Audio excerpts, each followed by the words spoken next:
Jeshi la Israeli limetoa onyo la dharura kwa wakazi wa mji wa kusini mwa Lebanon wa Deir Ames kuondoka eneo hilo mara moja, likisema linataka kufanya operesheni dhidi ya wapiganaji wanaodaiwa kuwa wa Hezbollah. Deir Ames iko kaskazini mwa eneo la usalama lililotangazwa na Israel ambako vikosi vyake vya kijeshi vinafanya operesheni licha ya kuongezwa kwa muda wa kusitisha mapigano kwa wiki 3 uliokubaliwa saa chache tu kabla. Lebanon inasema sasa inataka kuanza kupeleka jeshi lake kusini. Waziri wake wa habari Paul Morkos aliiambia BBC kuwa sharti kuu la kufanya hivyo bado ni kuondoka kwa majeshi ya Israel. Awali rais wa Marekani Donald Trump amesema kuwa mpango wa usitishaji vita nchini Lebanon ambako Israeli inapigana na kundi la Hezbollah linaloungwa mkono na Iran utaongezwa kwa muda wiki 3 zaidi. Awali makubaliano hayo yalitarajiwa kumalizika Jumapili wiki hii. Rais Trump alikuwa akizungumza baada ya mkutano na mabalozi wa Israeli na Lebanon.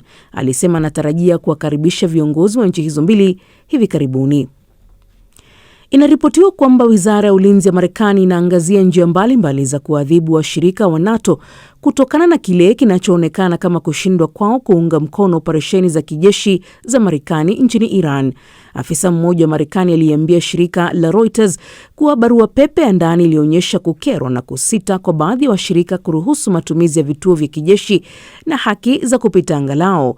Miongoni mwa hatua zinazoweza kuchukuliwa ni kushinikiza kusimamishwa kwa wanachama wa taifa la Uhispania katika NATO na kupitia upya utambuzi wa umiliki wa Uingereza juu ya visiwa vya Falkland.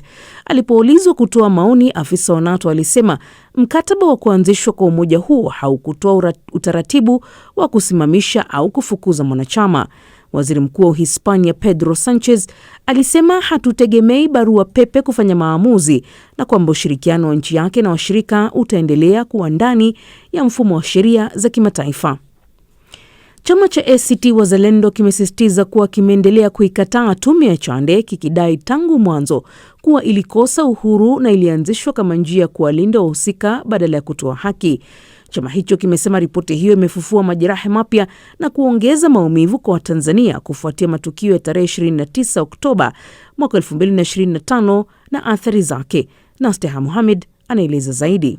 ACT Wazalendo imesema inaendelea kuomboleza kila maisha yaliyopotea na iko pamoja na familia zote zilizoathirika na tukio hilo. Chama hicho pia kimeelezea wasiwasi wake kuhusu mpango wa kuundwa kwa tume nyingine ya uchunguzi wa jinai kuhusu tukio hilo hilo, likisema hatua hiyo ni njia ya kuchelewesha haki na kupoteza fedha za walipa kodi. ACT Wazalendo imesisitiza kuwa suluhu ya kweli ya kitaifa itapatikana tu kupitia uchunguzi huru wa haki na unaokubalika na wananchi. Unaendelea kusikiliza taarifa ya habari za dunia kutoka idhaa ya Kiswahili ya BBC. Rais wa Kenya William Ruto amezua mjadala mkali mtandaoni baada ya kutoa kauli iliyotafsiriwa kama kudharau lafudhi ya Kiingereza ya Wanigeria, akisema kuwa wakati mwingine haiwezi kueleweka bila mkalimani. Akizungumza na Wakenya wanaoishi nchini Italia, Ruto alisema, na hapa ninamnukuu, ukimsikiliza Mnigeria akizungumza huwezi kuelewa anachosema, unahitaji mkalimani, huku akijigamba kuwa Wakenya huzungumza Kiingereza na ni miongoni mwa wazungumzaji bora zaidi duniani. Mwisho wa nukuu. Ahmed Bahaj anaeleza zaidi. Kauli hiyo ilizua ukosoaji mkali kutoka kwa Wanigeria na Waafrika wengine mtandaoni waliomshutumu kwa kuidhalilisha nchi nyingine ya Afrika. Kama nchi zilizokuwa chini ya ukoloni wa Uingereza, Kenya na Nigeria zote zinatumia Kiingereza kama lugha rasmi, lakini kila moja imekuza lahaja yake ya kipekee yenye utofauti wa matamshi. Tofauti hizi zinachangiwa na lugha za asili. Hata hivyo, katika hotuba hiyo kwa wanaoishi ughaibuni, Ruto alisisitiza kuwa mfumo wa elimu wa Kenya unazalisha umahiri mzuri wa Kiingereza, akidai kuwa mara nyingi ni vigumu kuwaelewa wa Nigeria wanapozungumza lugha hiyo, kauli iliyozua vicheko miongoni mwa hadhira. Familia aliyekuwa rais wa Zambia Edgar Lungu imezituhumu mamlaka za Zambia pamoja na polisi wa Afrika Kusini kwa kudaiwa kuchukua mwili wake kinyume cha sheria na kufanya uchunguzi wa maiti bila idhini. Msemaji wa familia amesema mwili wa Lungu ulihamishwa kutoka nyumba ya mazishi mjini Johannesburg hadi Pretoria, akirejelea amri ya mahakama ambayo wanasisitiza iliruhusu tu kurejeshwa kwa mwili nchini Zambia si kufanyia uchunguzi wa kitaalamu.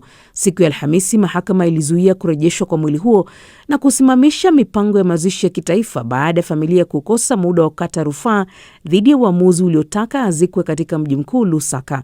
Familia yake inataka mazishi ya faragha na inasisitiza kwamba mrithi wake Hakainde Hichilema hapaswi kuhudhuria. Ghana imeanza mazungumzo ya kidiplomasia na Afrika Kusini kufuatia taarifa za unyanyasaji unaowalenga raia wa kigeni, hususan wale kutoka mataifa mengine barani Afrika. Waziri wa mambo ya nje wa Ghana Samuel Ablakwa amesema kuwa mwenzake wa Afrika Kusini ameahidi kufanya uchunguzi wa kina. Hatua hiyo inafuatia kusambaa kwa video mitandaoni nchini Afrika Kusini inayomwonyesha mwanamume kutoka Ghana akiambiwa arudi nyumbani akairekebisha nchi yake. Uchumi wa Afrika Kusini, ambao ni miongoni mwa uchumi ulioendelea zaidi viwandani barani Afrika, kwa muda mrefu umevutia wafanyakazi wahamiaji kutoka sehemu mbalimbali za bara Afrika. Hii ni BBC. Nam, taarifa ya habari za ulimwengu imesomwa na Leila Mohammed. Matangazo haya yanasikika pia kupitia ukurasa wetu wa Facebook na YouTube BBC News Swahili. Tunasikika pia kupitia redio wa shirika. Ukiwa nchini Tanzania unaweza kutusikiliza kupitia Radio 1, Radio Free Africa na Radio Kwizera. Nchini Kenya, Mwanedu FM, Nyota FM na County FM. Uganda, Radio Chitara, Radio Lira, Voice of Muhabura. Jamhuri ya Kidemokrasia ya Kongo ni Radio Muungano Beni na Lizadil Radio. Leo hii uko nami Halima Nyanza. Karibu. Na kama ulivyosikia katika habari za ulimwengu, jeshi la Israeli limetoa onyo la dharura kuhamisha wakazi wa Deir Ames kusini mwa Lebanon ili kufanya operation dhidi ya wapiganaji wanaodaiwa kuwa ni wa Hezbollah, licha ya kuongezwa kwa muda wa kusitisha mapigano. Awali, rais wa Marekani Donald Trump alisema kuwa mpango wa usitishaji vita nchini Lebanon, ambako Israeli inapigana na kundi la Hezbollah unaoungwa mkono na Iran, utaongezwa kwa muda wa wiki 3 zaidi. Elizabeth Kazibure na taarifa zaidi.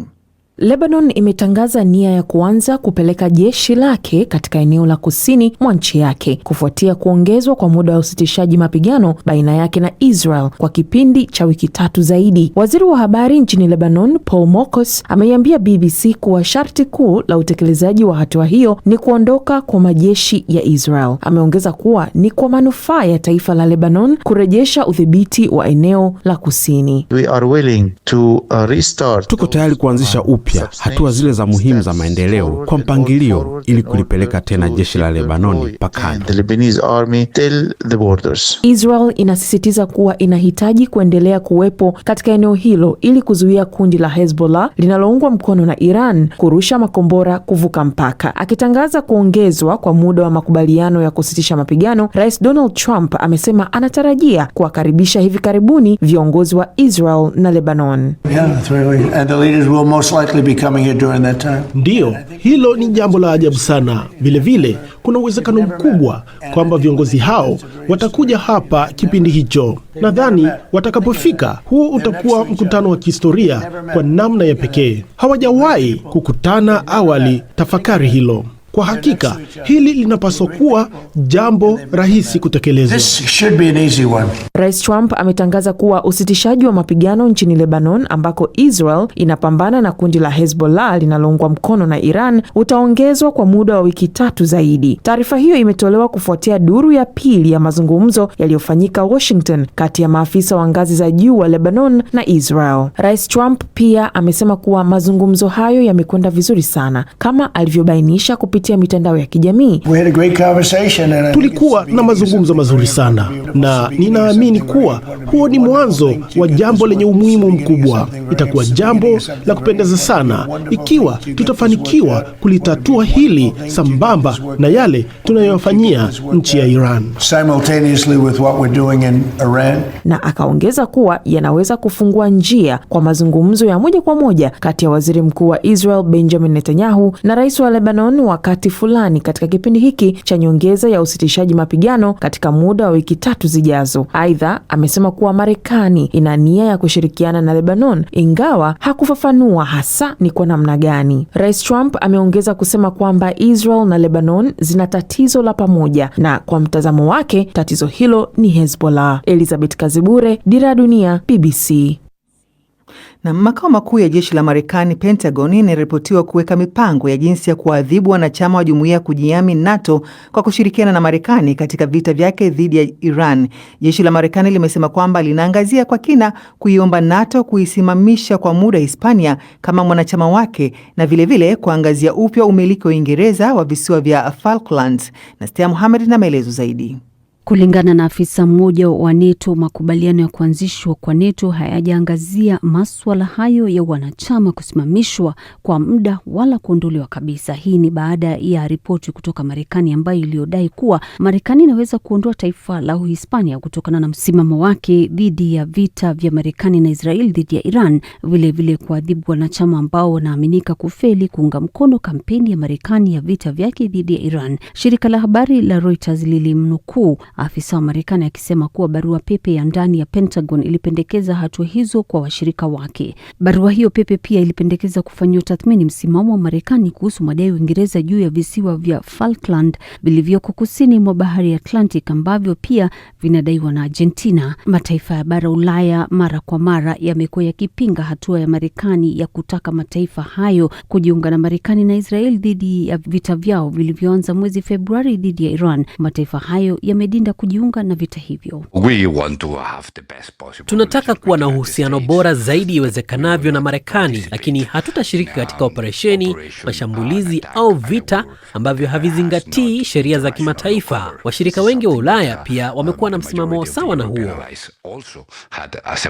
Wakati huo waziri mkuu wa Uingereza Sir Keir Starmer amesisitiza kuwa kuhusika zaidi katika vita au kuunga mkono vizuizi vya sasa vya Marekani dhidi ya bandari za Iran si kwa maslahi ya Uingereza. Hata hivyo, Uingereza imeruhusu Marekani kutumia vituo vya kijeshi vya Uingereza dhidi ya maeneo ya Iran yanayolenga mlango wa bahari wa Hormuz, na ndege aina ya RAF pia zimeshiriki katika operesheni za kuangusha ndege zisizo za rubani za Iran. Uingereza, Ufaransa na nchi nyingine zimesema ziko tayari kusaidia kuweka wazi mlango wa bahari wa Hormuz baada ya kuwepo kwa usitishaji wa mapigano wa kudumu au kumalizika kwa vita. Mwezi uliopita, Rais Donald Trump alisema kuwa siku zote amekuwa akichukulia jumuiya ya kujihami ya NATO yenye kuegemea upande mmoja, akisema kwamba kwa wakati wowote Marekani imekuwa ikiwalinda, lakini wanachama hao kushindwa kufanyia chochote Marekani. Afisa wa shirika hilo la NATO aliambia BBC kuwa mkataba wa kuanzishwa kwa muungano huo haujatoa kifungu chochote kinachoruhusu kusimamishwa au kufukuzwa kwa wanachama wa NATO. Kiongozi wa Uhispania amepuuza ripoti hiyo.